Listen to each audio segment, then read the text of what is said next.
Thank you once again for joining Los Altos Community Coalition. I'm your host, Joe Beninado. Let me start by introducing our esteemed guest today. Margaret Abe-Koga was elected to the Santa Clara County Board of Supervisors in November 2024. With her election, she became one of the first Asian American women to serve on the board in its 175-year history. She is the fifth woman to represent District 5, which stretches from Palo Alto in the north to Almaden Valley in the south. She has a regional perspective from her services on the Bay Area Air Board, VTA, Caltrain, and the Metropolitan Transportation Commission. And while she is new to the supervisor's seat, she brings nearly 2 decades of experience in governing as a two-time mayor of Mountain View and a former trustee of the Santa Clara County Board of Education. Supervisor Abe-Koga, thank you for joining us today. Thank you for having me. Good morning, everyone. We will dive into some questions, and then after maybe 25, 30 minutes, we'll turn it over for audience Q&A. So you've been in your supervisor role for about 10 months now, enough to, the honeymoon phase is probably over. How has that role met your expectations, and what has surprised you most about the role so far? First of all, thank you so much for having me. It's always great to see you all. Um, yes, it's been 10 months, and certainly the job has been really wonderful.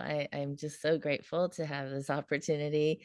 I first learned about the county Board of Supervisors when I interned for then supervisor of San Mateo County and at SU back when I was a 19-year-old. And here I am, wow, over 40 years later. I was over 40, no, not quite 40 years. Yeah, I'm not that old yet, but um, so I had a taste of it. I really fell in love with the county and the work that the county does at that time.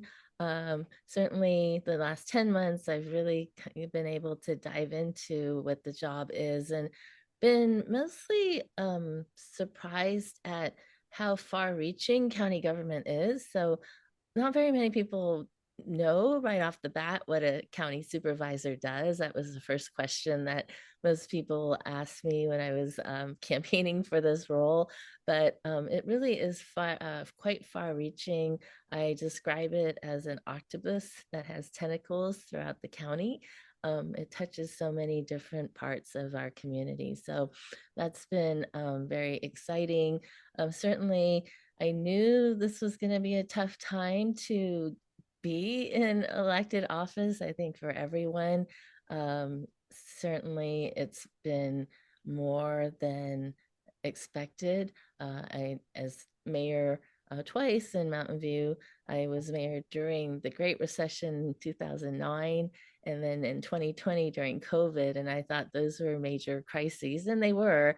Um, this time right now, I think, is probably the most severe that I've experienced in my almost two decades of service. Wow. When you say severe, just in terms of the challenges of the job, is that what you're referring to? Frankly, it's really the times, and we'll go into. I guess we can go right into what today's topic is, but um, what the federal administration is doing has really trickled down to affect our local communities. And what I mean by that is HR1, the I guess it's called the big, what was it called? The Big Beautiful Bill. I think some of us are Yes. Yes. calling it Interesting name. Yes. not beautiful, but the other ugly, in that it is really affecting our many people's lives in a negative way here. Okay. So yeah, let's dive in. As we advertise, today's program is focused on Measure A, which is the 5/8 cents healthcare sales tax for Santa Clara County. And it might be helpful just to give everybody a bit of background. And I'll note for the record, You're not here, trying to say yes on A or no on A. You're just here to provide information about why you voted the way you did and what might be happening. So, what exactly is Measure A, and why is it on the ballot in November? Yes. So, as you just mentioned, Joe, Measure A is a 5/8 cent sales tax measure on this November 4th ballot. We have a special election due to the retirement of our county assessor by county charter. We were required to place a special election rather than being able to appoint someone, and so that's why we have this November election. Um, so the county supervisors in August, we came back in a special meeting to place this sales tax measure on the ballot. And it's really an attempt to address the severe cuts that we are going to be looking at because of the federal administration and HR1, which cuts mostly Medicaid by trillions of dollars. And that means for for our county, Santa Clara County, about $1 billion in cuts out of the $13.5 billion budget that we have. So as you may know, the county, as I mentioned, touches many parts of our community. We're like the social safety net of the community. So we provide social services, things like homelessness response, mental health. We also administer public safety through the sheriff's office. We run the county jails. Um, so we have many, many services, but half of our budget actually goes to our health and hospital system. And we run four hospitals, Valley Medical being the largest, O'Connor down right by Valley Medical, St. Louis is down by Gilroy, and then recently the county purchased Regional Medical Center, which is on the east side of San Jose, and that was a private hospital that was going out of business, and the county purchased it and reopened it as a county hospital in April. And most of our patients are Medi-Cal patients. Interestingly, 1 out of 4 residents in Santa Clara County are actually on Medi-Cal. And as a county, we are required to serve everyone regardless of ability to pay. So we're a last resort for some folks. Um, and so the federal cuts really affect us deeply. And the sales tax measure is an attempt for us to at least fill some of that $1 billion hole. Got it. That's great. Thank you. So the Santa Clara County Supervisors voted unanimously to put this Measure A on the ballot once you knew there was an election already happening. Why did you personally vote to move it forward? So none of us, I don't think anybody likes more taxes. I certainly don't. I have tried over the years as a city council member to avoid taxing our residents. Um, but to be frank, there were very few, if any, other options for the county to address this big hole that we have. Um, Unlike cities, the county has very limited revenue generating options in terms of taxes. So a city can implement like a property tax transfer tax. The city of Mountain View actually did that last year. There's a TOT, the hotel tax. The county can do that, but most of our land is unincorporated land. We have very few hotels, so it wouldn't generate very much funding. Um, and then a bond measure is the other option, but that is only for capital improvements. And this is really to preserve as much as we can our services. So the sales tax was really our only option that would provide a significant amount to address this. this challenge we have. Okay, great. And what are the consequences if Measure A does not pass in November? So the again the whole is about $1 billion. The sales tax measure actually will not fill the entire amount. It'll generate about $330 million, so a third. If so, if it doesn't pass, well, frankly, either way, if it passes or not, we still do look at having to make some cuts. And frankly, I we've been through a budget cycle, and I think that there are opportunities. To the county has been going through cuts the last few years because it already has a structural deficit that it's been trying to address.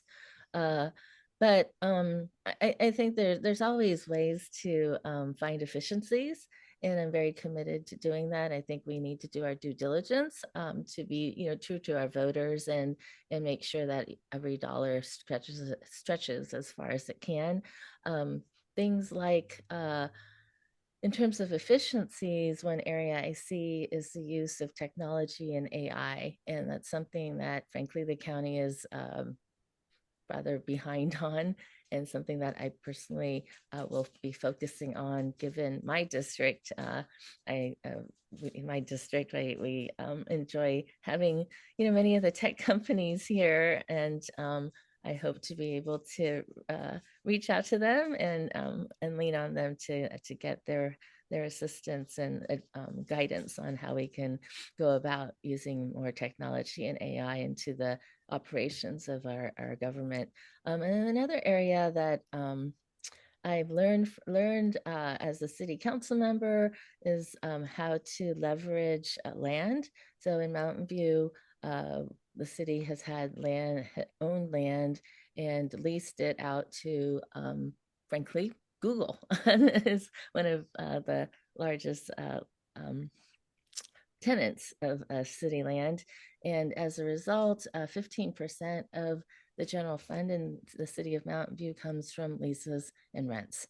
And that's something that I would like to look at doing with the county. The county does own large parcels as well. One in particular that I'm working on with my colleague, one of my colleagues, is the county fairgrounds. It's 150 acres of land, mostly unutilized at this time. And my hope is to be able to redevelop it to leverage some revenue generation. And that's actually going to be on our board meeting agenda next Tuesday is our next meeting, where we will also be talking about our budget situation. So if you're interested, and I very much encourage anyone interested to tune in, as we'll be going through our mid-year budget and projections as a result of HR1. That'd be great. Yeah, and I don't know if LA has the info on that, but feel free to paste it into the chat. I'm sure there'd be a lot of people interested in checking that out. Great. So, next question. The Los Altos Town Crier, our home paper, reports that Rishi Kumar, a candidate for Santa Clara County Assessor and chair of the No on Measure A tax, argues that voters in Los Altos Hills, and Mountain View already fund similar healthcare services through property tax payments made to the El Camino Healthcare District, and Measure A would result in double taxation. How would you respond to that claim? The El Camino Hospital Healthcare District and the county healthcare system are very distinct in many ways. First of all, the El Camino Healthcare District was created many decades ago, at a time when there was no hospital in this area. And so it established and helped build the beautiful hospital system that many of us in this area enjoy. The county hospitals are different. As I mentioned, we take care of, frankly, the most vulnerable. We have the highest Medi-Cal population of all of the different hospitals private and as a public hospital, that's really our patient mix. So uh, 60% of our patients in our county hospitals are Medi-Cal patients. Also, there's certain services that the county hospitals provide that the other hospitals don't. We have two of the three trauma centers in this area, um, and the other one being Stanford. So if you have a major collision, a head injury, you're taken to Valley Medical Hospital at this time. So everyone, again, regardless of insurance coverage, would go there. We also have the only burn center, I believe, from San Luis Obispo up to the Oregon border. So if you experience fire, major burns, you're taken to the burn center at the county hospitals. So these are distinct services that other hospitals, frankly, don't provide. And so I think that's the real key to why this is important for everyone. Uh, the healthcare system is very interconnected. So if one hospital closes, then the patients have to go somewhere. They're going to go to the other hospitals. So if you're a patient at Stanford or El Camino, but Valley Medical or O'Connor has to close, you most likely will experience the effects of that. If you have to go to the ER, for instance, you're going to have to wait longer periods of time because there are going to be more patients at the remaining hospitals. Got it. Makes sense. All right. The Los Altos Town Crier also reports that Silicon Valley Taxpayers Association President Mark Hinkle said Measure A would subsidize wealthy doctors and medical institutions, but hurt the middle class and those on fixed income, calling it a subsidy that wasn't needed. Do you have a response to that comment? I go back to the interconnectedness of our healthcare system. Our former public health director, Dr. Sarah Cody, had mentioned this when we were doing a presentation about Measure A at the Palo Alto City Council meeting. But if one hospital goes down, fails, then frankly, all of the others will feel it. And so I don't think it really targets any one part of our community. It really does affect everyone, and so that's why I think it is important for the entire community to just to maintain the system, the strong healthcare system that we have here. Thank you. Have these budget cuts from the federal level already gone into effect, and are we already seeing the impacts of some of these? Yes, so outside of our healthcare system, there have been other impacts. Public health has been severely cut already. And as we all experienced through COVID, public health is the department division that is responsible for addressing issues like COVID, any other major communal diseases and illnesses. And unfortunately, that department has been reduced quite a bit. The other area of concern for many is food assistance, food security. And so SNAP, the Supplemental Nutrition Assistance Program at the federal level, called CalFresh here in California, has also been reduced. And we have 133,000 residents in our county that are on CalFresh.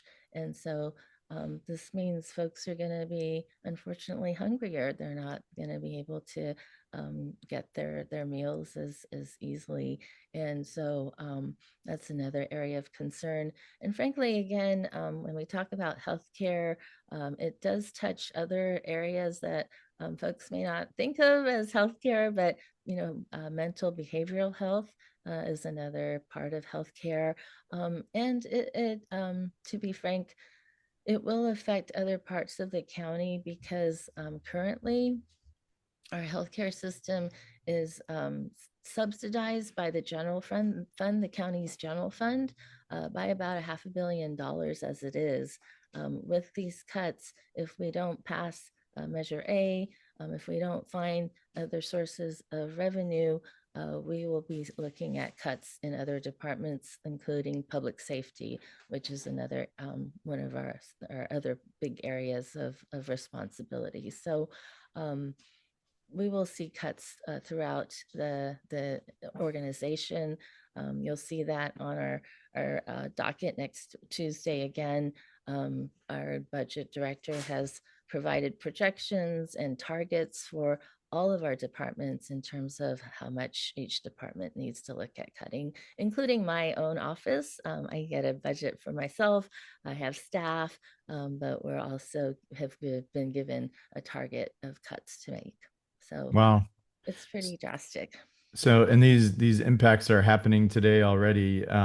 If you look forward, I imagine the federal government could decide, hey, we're going to do more cuts somehow. And I don't, depending on the makeup of Congress, that may or may not, people getting seated who have won special elections or whatever, that may or may not happen. But can you imagine other things happening? You guys need to look out a little ahead and be ready just in case. Do you have thoughts about some other programs that might be in jeopardy in the future?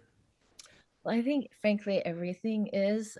We're not going to be able to continue to provide the services that we provide in the way that we do. We really have to look at reimagining how to provide service. We're already talking about mental health, which is really important, especially to my district residents, and just not having the funding to be able to provide school linked services. So the mental health services that currently the county provides with our schools, our school districts. We're not going to be able to continue that the way we have been. And so it's really going to be, we have mandated services. For instance, like the county jail, we have to provide that. So we're looking at really like what are our mandated services, our requirements, and making sure we cover all of that. And then if there's anything left, then we will try to make shift what we can. But this is really quite severe that we may just barely be able to provide our required services. Okay, great. Well, that was all the questions I had prepared for today. So I'll give you a chance for any closing thoughts or remarks before we go to audience Q&A. Yes, so thank you again for tuning in. I can't emphasize enough how un unusual these times are, and frankly, how serious the situation is. And that, again, it affects the entire community because we really are interrelated in the services the county provides. And so, regardless of your background, whether you're a Medi-Cal patient or not, using the healthcare system, as a whole, these cuts will affect all of us. Um, and again, there are other county services that are also being affected. So what Measure A will do, and I know some folks have said, well, it's not going to fill the entire $1 billion hole. So, why bother or whatnot? It will help us. And frankly, it'll help us buy some time to figure out how to navigate the future, as mentioned. And I should say that the cuts are happening in phases. So we already are experiencing some cuts. The bigger cuts will happen after the November 2026 election. Interesting timing. Um, and that's really going to be when we see the $1 billion total amount. But again, this sales tax measure will fill about a third, where our administration, our county administration, our folks are working with our state representatives, as the state does also fund counties, and seeing if we can find ways to get some state help there. But again, regardless, we will see some changes, some cuts. I hope, though, and I've always seen these crisis situations have a silver lining, and that being that it forces us to do things differently. Finding those efficiencies, providing service in a different way. I remember during COVID, what that situation forced us to do as a government was to face outward. So instead of people, coming into City Hall or into city government, we had to provide our services, outward into the community. And I thought that was a positive change. And so I do see this also as an opportunity to make some changes that should be, for the positive. So I do think there's a silver lining. Part of it is you have to be optimistic to do this job, or else you would give up. And so I do look at it in that regard too. But again, this very interesting times, very challenging times, but I do believe that our community will rise up again, and we'll get through this. All right, great. Well, Margaret, thank you so much for a great conversation. I'm going to open it up to attendees for questions. We ask that you raise your virtual hand, and I'll call on you. Remember, one question per person and no speeches, please. If you're thinking about asking a question, raise your hand now so we don't have that drip, drip, drip at the end as we're trying to wrap up. So, um, let's see if we've got any hands. I see Jim Fenton. Please unmute and ask your question. Hi, good morning. You mentioned using AI as a way of getting more efficiency, and I'm concerned that AI is kind of being used as a magic wand for efficiencies without any real specific notion of how that would happen. Is there a more specific plan for how AI might be used to improve efficiency in the county? Yes, thank you for the question. Just a small example is we're going to be getting, I think it's the Microsoft version of ChatGPT to use. And, I've offered our office to be a beta test site for any new technologies. I want my staff to embrace these technologies and to use them. But I think, I see things like my staff has to help me write these briefing memos before events like this. Um, ChatGPT can help do that and do it more efficiently. So that's just a small example of what I see as how we can use it. There's a lot of things, frankly, I'm seeing at the county that are done, frankly, some still by hand that we can easily automate. Folks who come in to sign up for Medi-Cal, for instance, and then being able to do it at like a one-stop shop. So that's something that I'm working on right now, wearing my transportation hat. We have at MTC, the Metropolitan Transportation Commission, a program called Clipper Start. So the Clipper Pass is your transportation pass, and we have a program now that offers a 50% discount to those who qualify based on income levels. The qualification requirement, the income levels are exactly the same as the qualifications for Medi-Cal. So why not, and when you sign up for Medi-Cal, at the same time get signed up for Clipper Start? And that's something that we're working on doing.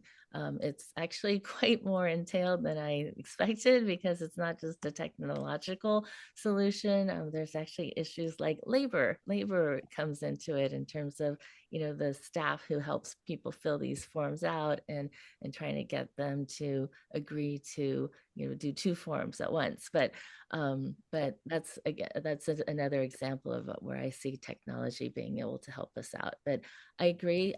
There's many. We have to come up with our policies and guidelines of how to use AI in a positive way. There's also, I know, concern from our staff, our labor folks about people being replaced, and that's not something that I want. I want to do. I want to be able to use technology to supplement the work that we humans do, but not to supplant them. So those are areas again, and those are areas where I see policy being very important to set those guidelines and standards so that we use technology and AI in a positive way. Great, thank you. I'm not seeing any other hands. There we go. Go ahead, Janine. And if anyone else would like to ask a question, please raise your hand now so we can know when to wrap up the program. Go ahead, Janine. Thank you. Hi, Margaret. Good to see you. My question kind of the reason my hand was late is because it bounced off of what you just said. In the very beginning, you talked about briefing memos, things like that. I do a lot of summarizing and aggregation in the various things that I do around the community, and I actually use search and even sometimes chat GPT.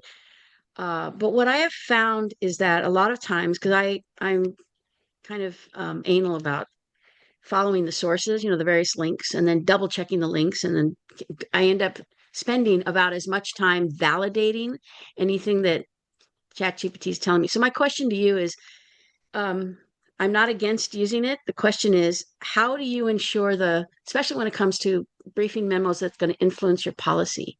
How are you going to be able to train your people? It seems like a whole different discipline, but what's your opinion on training people to use it well? Because we all know that AI is nothing more than a summary and aggregation of what's out there already, and a lot of it's not good. So what's your vision there? Well, thank you for the question. Yes, and I think that's exactly where the human touch comes in and is critical to the being able to use these technologies in a proper way. There has to be that fact checking and so forth. And to be frank, we're just gonna be starting this, so I can't say I have all the answers, but I think it's important for us to be open to trying out these new tools and to finding ways to make them effective and help us do our jobs more efficiently. So it really is going to be an experiment where we're going to be the beta testers on this. But I think it's important for us to embrace it and to engage in it. Because frankly, that's the wave of the future. And I do see possibilities of how it can help make us more efficient and effective. All right, thank you. We have a question from Ginny Lear. Go ahead, Ginny. You need to unmute. Thank you. Thanks, Margaret. All these things are very interesting. And what do you see financially? You've laid out a lot of the challenges. What other things are on your radar? Maybe the whole board, but with homelessness and all the things the services that are needed. I read this morning about another camp. And does the fairgrounds fit into these, the future of the Santa Clara County Fairgrounds and their housing? What kind of things are ahead for you, for the board? Thank you, Jenny, for the question. Yes, I know homelessness is a big topic, priority for many of our communities. Frankly, coming from Mountain View, where I've been part of the trying to address the issue in many different ways. I'm very proud of what Mountain View's done. I think we've punched above our weight class, I think is how we've described it at times. For a city our size, at one point we had the largest safe parking lot program in the Bay Area next to Oakland. And, we're 85,000 people in Mountain View compared to 500,000 in Oakland. So, certainly we've been very proactive.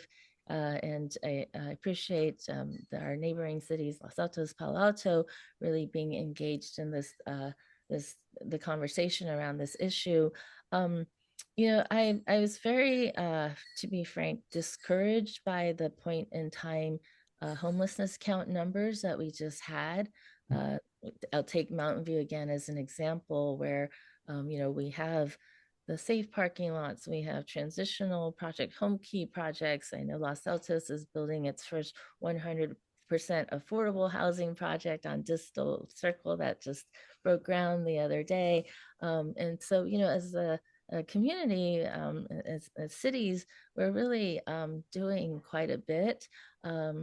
Frankly, as a Mountain View council member, I looked and we were allocating millions of dollars into homelessness response, and I had some questions about that. I was questioning, well, why is the city having to do this when it's really a county program or county service, that the county responsibility.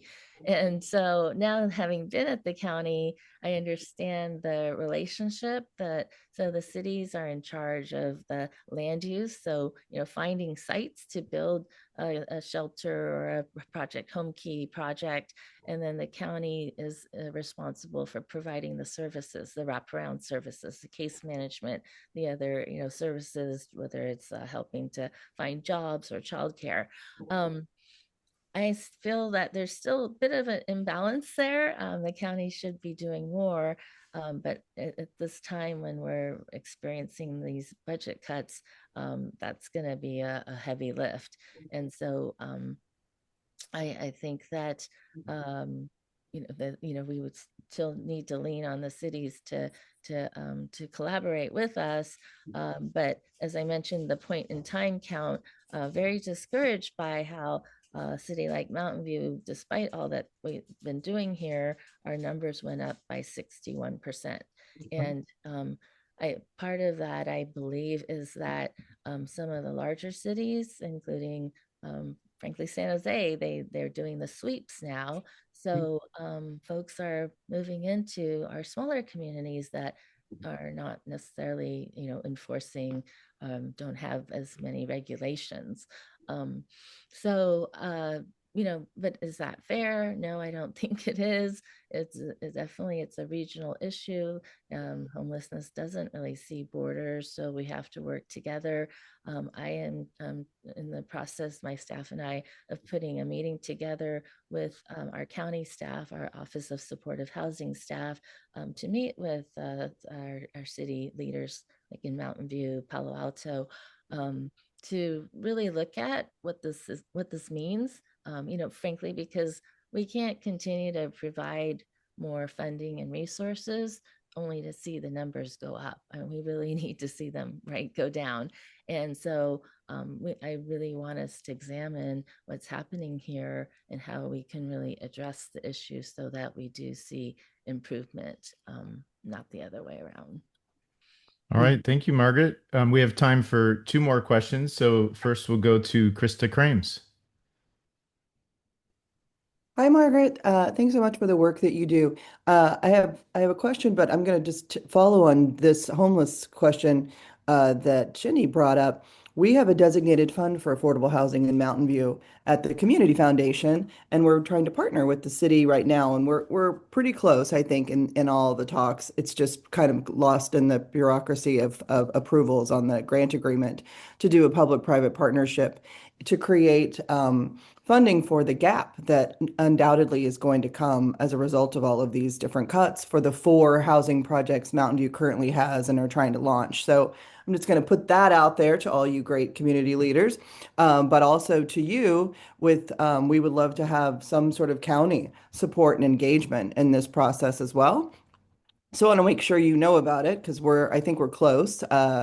And then my question is really, I have a 25-year-old son who's on Medi-Cal disability and would definitely be impacted and have been impacted by this special education cut that's coming in new. And so I'm wondering if you're concerned at all with this healthcare initiative, and as we're looking at things, you know, we've seen how drug enforcement and rehab is oftentimes jail. You know, drug rehab is so inaccessible that it becomes the county jail system. And I'm curious if you feel like our special ed system being decimated is going to impact our healthcare and that we're going to start to see that flood in as a result of losing special education services. Yes, I think frankly, we're going to see it everywhere, and that's a real concern. I would say, and thank you for the work that you do at the Community Foundation. But I saw this during COVID, where again, government, we were strained by just the pure numbers of cases and situations that the county public health department had to address. And then it affected many people with job loss and so forth. And what I found very promising at that time was that individuals, residents, foundations, the private sector came forward and stepped in and to fill some of those holes. And that's frankly the ask that I'm making to folks is that so far the economy seems to be okay. I know that may change too, but to be honest, right, where we live here, we do have incredible wealth. And my ask is that folks who are able to step forward and assist, do that again, like they did during COVID, because there just simply are not going to be enough government dollars in any category to be able to cover the losses that we're going to be experiencing. I mean, this really is a decimation of our community. The county, most of our funding comes from the federal government and the state government, and we feel like we're being just told, you're on your own now. And I think we are to some extent, and that's why the community, I asked the community to come together to help us through this time. So yeah, I don't think frankly, any area is really not going to be touched by what we're going to be experiencing the next few years. All right, thank you. And our last question today is from Joe Iyer. Go ahead, Joe. Hi, Margaret. Thanks for everything you're doing. Has our county benchmarked its health services compared to other similar counties? It just seems to me that 50% of our budget going toward health services and 4 hospitals might be a little bit excessive. And I'm just wondering how we compare to others. And then the second question is, what is the county doing or funding to try to proactively bring down the number of people that need services, whether they be physical or mental services? Thank you for the question, Joe. Yes, so healthcare is a mandate of counties. Counties have to provide healthcare services, but in terms of how they do that, it is up to the county. And in the state, frankly, there's only 6% of the hospitals that are public hospitals. So not many counties run their own hospital system, to be frank. Santa Clara County is one of a handful, I believe, in the state. The reason why, and I see it now with our recent purchase of a regional medical center, is that these were hospitals, other than Valley Medical, but O'Connor, St. Louise, regional medical were private hospitals that were going to close down because the corporation couldn't make enough profit to keep them open. So that's why the county stepped in to purchase the hospitals to keep them open. And I see that with regional medical, the need. Our numbers there since we opened in April, I'm sorry, my dogs are having a little spat. Since we opened in April at regional medical, we had projections of how many patients we would have daily. We've actually exceeded those numbers. And had it been a non-HR1 time, we would be seeing revenue in a generation from regional medical because our numbers are so high. So it would have been a positive thing, but given what's going on, unfortunately, we're not seeing that right now. In time, though, hopefully we can turn this around. But again, it's a question of, how important is healthcare to our community. I believe the county stepped in to keep our system strong as it is. You're right. Other counties may choose to provide healthcare in different ways.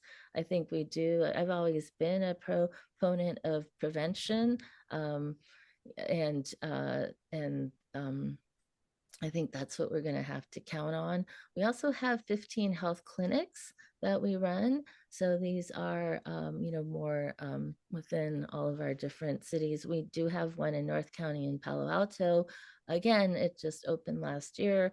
And the positive is it's being well utilized. And we have a bigger or wider patient mix there. So folks who have private insurance are actually utilizing this clinic and again providing revenue. So we have to look at those types of approaches to find ways to again be able to continue to pay and provide these services. But I think it's really a question of to the community, do you value the healthcare system that we have? Again, as I mentioned, it is very interconnected. Do you want to have a burn center here? Do you want to have trauma centers here? I think our community, does value that. But we'll see. We'll see with Measure A what people really feel. All right, great. Well, thank you, Margaret. We have a few announcements as we wrap up here. Our next meeting will be on Friday, October 31st from 8:30 to 9:30, back to our regular time. Please join us for a spooky Halloween discussion with Krista Krames entitled Catalyzing Change, Current Initiatives at Los Altos Mountain View Community Foundation with Krista Krames, CEO. We ask that you support LACC by going to our YouTube channel and clicking on the subscribe button to subscribe to the channel. A link to the YouTube channel will be posted into chat for your convenience. And if you'd like to be added to our mailing list, you can send an email to info@losaltoscommunitycoalition.org. That should also be posted into the chat. LACC is a fiscally sponsored project of LAMVCF's Local Impact Collective. Thank you to the Community Foundation for their ongoing support, as always. And Margaret, it's always great to engage with you. Thank you for taking the time. And we'll see everybody again in a couple of weeks.